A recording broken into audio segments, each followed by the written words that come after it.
Assalamualaikum warahmatullahi wabarakatuh.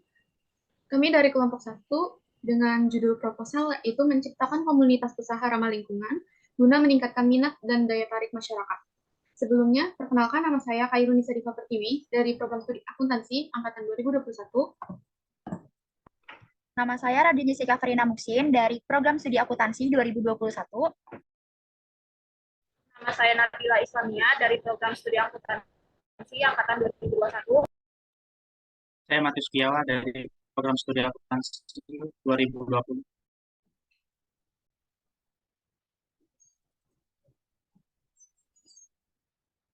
Pada proposal kami, di bab pertama ada pendahuluan yang berisikan tentang latar belakang kami memilih tema, yaitu menciptakan komunitas usaha ramah lingkungan guna meningkatkan minat dan daya tarik masyarakat, yaitu karena Indonesia merupakan salah satu negara dengan jumlah penduduk terbesar keempat, dengan total penduduk tercatat sebesar 260 juta jiwa.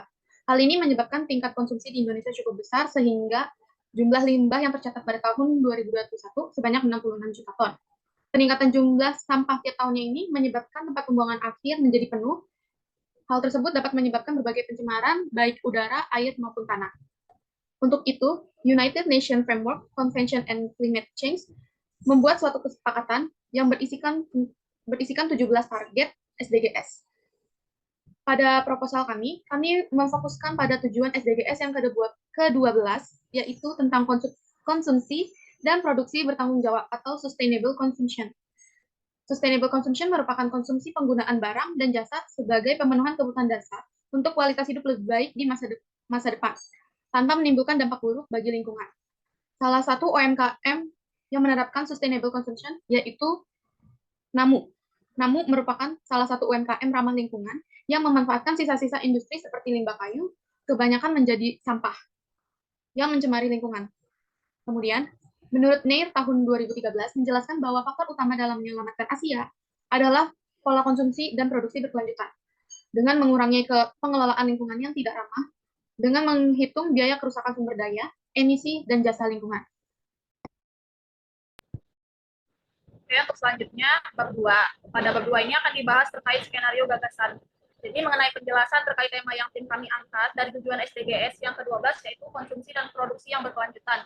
Yang mana pada tema ini, tim kami itu memiliki ide untuk membuat suatu komunitas yang nantinya akan membantu para pelaku usaha atau bisnis UMKM yang mengolah limbah ramah lingkungan, yang mana dengan terbentuknya komunitas ini akan mengajak para UMKM itu lebih giat dalam menghasilkan berbagai macam hasil produksi limbah segala jenis dengan hasil yang kreatif dan bermanfaat. Sehingga nantinya itu diharapkan akan menarik minat para masyarakat di luar sana untuk meningkatkan kepedulian terhadap produk yang ramah lingkungan ini. Jadi ide yang kami rancangkan ini berfokus pada pelaku usaha UMKM yang kegiatannya memproduksi kerajinan daur ulang limbah lebih lanjut dan disulap menjadi produk kerajinan kreatif yang siap dipasarkan dengan nilai jual yang tentunya tinggi. Nah, nantinya itu dapat menarik minat dan daya tarik masyarakat. Maka dari itu, tim kami ini hadir merancangkan atau membangun suatu komunitas yang mengkhususkan kegiatannya itu dalam mencapai peningkatan daya tarik masyarakat terhadap produk ramah lingkungan. Nah, kami di sini akan membantu memperkenalkan, menjual, dan mendistribusikan produk mereka kepada masyarakat yang saat ini itu terbilang sulit untuk melirik produk tersebut. Nah, jadi tujuannya karena melihat dari kurangnya minat dan daya tarik masyarakat inilah yang menyebabkan produk yang dipasarkan itu tidak berjalan cukup lancar. Nah, komunitas kami ini nantinya akan melakukan kegiatan dengan mengumpulkan para UMKM ramah lingkungan lainnya yang berlokasikan di suatu wilayah yang sama. Jadi nanti para UMKM itu dikumpulkan dan dikumpulkan dari berbagai jenis produk yang mereka buat. Selanjutnya itu para pelaku UMKM ini akan diajak dengan melakukan kegiatan seperti bazar, pameran, promosi, pembelajaran lebih lanjut, serta mengembangkan kreativitas dan inovasi para UMKM maupun masyarakat agar mencapai tujuan yang sama, yaitu memperbaiki konsumsi dan pola produksi di Indonesia. Nah, diharapkan dengan adanya komunitas ini dapat berkembang dan menjangkau cakupan wilayah yang luas lagi. Jadi dengan begitu, minat dan daya tarik masyarakat terhadap produk ramah lingkungan mengalami peningkatan dari inovasi produk UMKM yang semakin menunjukkan progres yang lebih baik lagi, serta mewujudkan tujuan SDGs di tahun 2030.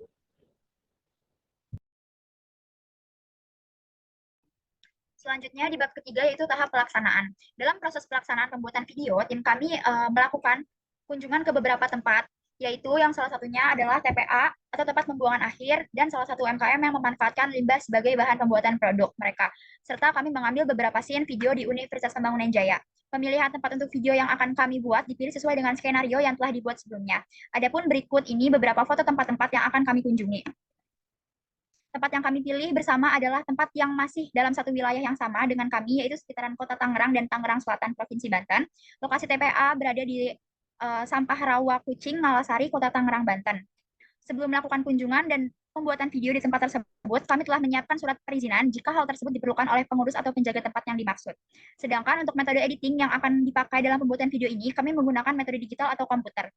Metode digital atau komputer merupakan salah satu metode editing di mana scene video yang telah direkam sebelumnya dikumpulkan dan disimpan menjadi satu dalam sebuah hard disk, kemudian disatukan menjadi sebuah film atau video utuh, di mana dalam proses editing tersebut kami menyesuaikan dengan skenario yang telah dibuat sebelumnya. Berikut ini gambaran metode editing di tiap skenario yang akan kami buat. Jadi di sini kita ada 6 scene. Scene pertama itu opening, muncul logo Universitas Pembangunan Jaya, tim pembuat program disertai tulisan program kreativitas mahasiswa, gagasan futuristik konstruktif. Lalu di scene kedua, video cuplikan tumpukan limbah dan keadaan lingkungan di Indonesia yang semakin hari kian memburuk. Scene ketiga yaitu menanyakan UMKM yang memanfaatkan limbah-limbah menjadi barang yang bermanfaat namun kurang diminati oleh masyarakat dengan kompetitor lain. Scene keempat yaitu muncullah ide dan gagasan dari salah satu UMKM untuk membuat komunitas UMKM ramah lingkungan yang bertujuan meningkatkan inovasi dan daya tarik masyarakat terhadap produk ramah lingkungan. Scene keenam yaitu keberhasilan ide dan gagasan tersebut hingga UMKM berhasil mengadakan dan mengikuti acara bazar, pameran promis dan dapat mengembangkan usahanya hingga cakupan yang lebih luas. Lalu scene keenam closing. Adapun alat dan perlengkapan yang kami butuhkan selama proses pembuatan video antara lain yang pertama itu ada kamera, yang kedua lighting, yang ketiga kostum yang menyesuaikan dengan peran, yang keempat properti pendukung. Sedangkan perkiraan atau estimasi durasi video sekitar 10 hingga 20 menit, di mana masing-masing scene berisi 2 sampai 5 menit. Estimasi durasi video ini kami akan sesuaikan lagi dengan alur cerita dan kondisi pada saat proses pembuatan video berlangsung. Dalam menjalankan tahapan pelaksanaan pembuatan video, ada beberapa langkah yang harus kami lakukan. Berikut adalah langkah-langkah prosedur pembuatan video. Yang pertama itu pengembangan konsep atau ide. Yang kedua menyempurnakan ide. Yang ketiga mencari dan menentukan lokasi.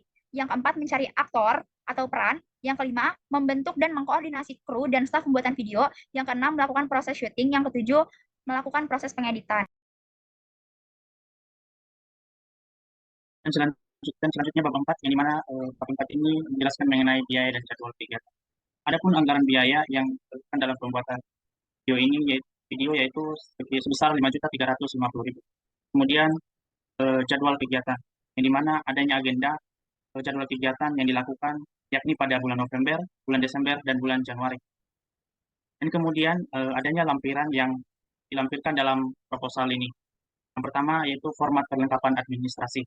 Dan yang kedua, lampiran mengenai biodata ketua, anggota, dan dosen pembimbing yang di dalamnya mencakup mengenai identitas diri, kegiatan kemahasiswaan yang sedang atau pernah diikuti, dan kemudian penghargaan yang pernah diterima.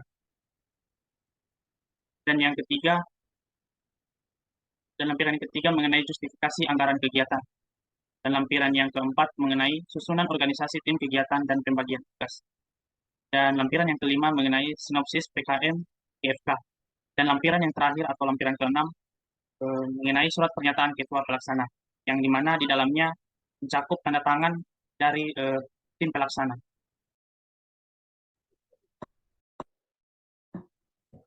Baik, demikian presentasi dari kelompok kami. Kurang lebihnya mohon maaf. Wassalamualaikum warahmatullahi wabarakatuh.